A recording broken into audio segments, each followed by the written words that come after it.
Ho, Tudor-minded people, it's Philadelphia Carey for Tudor Time Machine. The word I share with you this week is giglet.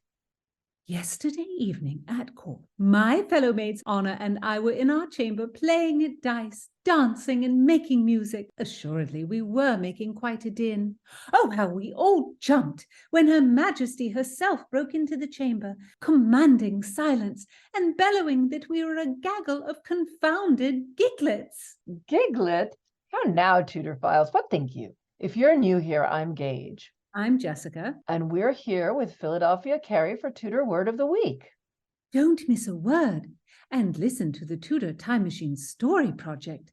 Jessica reads a chapter of Time's Riddle, and then my dear friends discuss the history behind the tale. So diverting. So subscribe on YouTube and give me a like.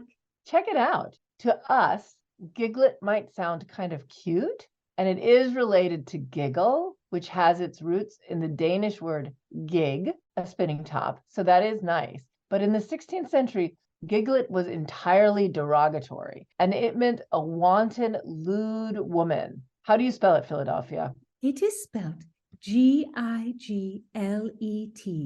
Some synonyms are jade, harlot, Jezebel, bawd, strumpet, loose in the hilts, wrench, drab, jilt, trull.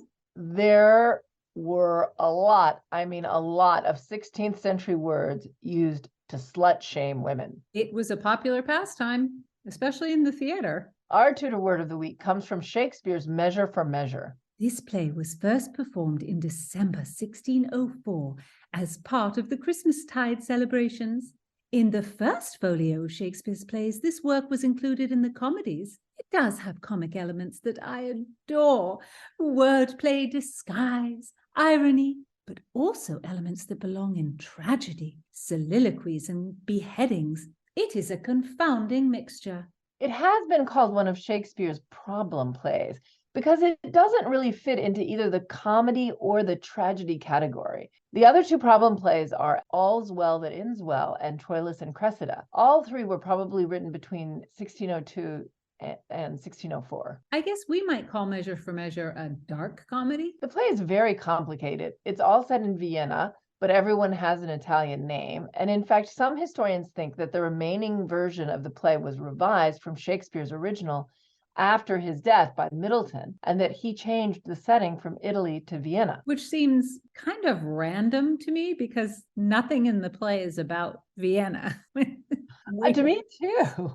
But maybe Middleton was tired of seeing plays set in Italy. He wanted to be new and exciting, so he weirdly chose Vienna. Can you give us a little synopsis, Philadelphia?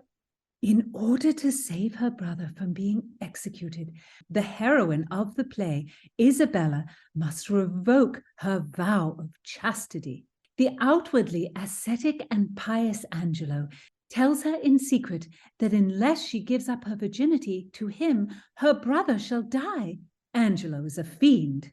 A hypocritical fiend who, while threatening Isabella, uses his position as head of state to proclaim that anyone caught having sex out of wedlock will be executed. Our word of the week is used when one of Angelo's subordinates has the offenders in the town rounded up. Philadelphia? Aeschylus says, "Such a fellow is not to be talked withal. Away with him to prison. Where is the provost? Away with him to prison.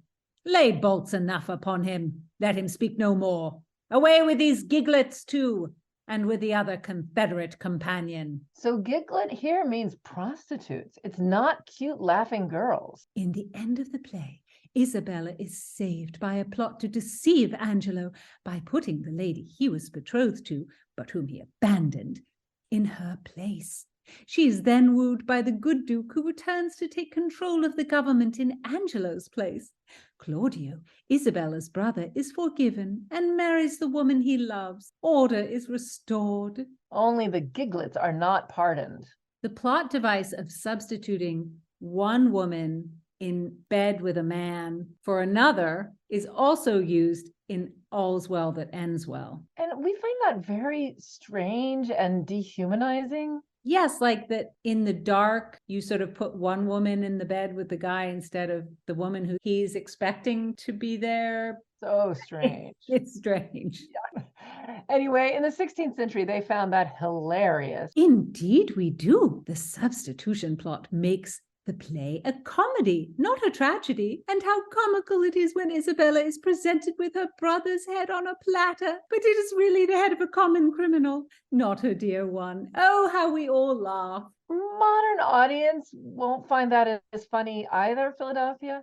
People's sensibilities change, just like our word of the week. In the 16th century, giglet was an insult. Now it's cute.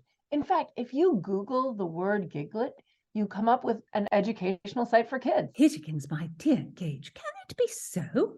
My goodness. Good heed, Tudorphiles. Bring some 16th century sauce to your vocabulary. Listen in next time. Don't miss a word. Subscribe on YouTube and give me a like.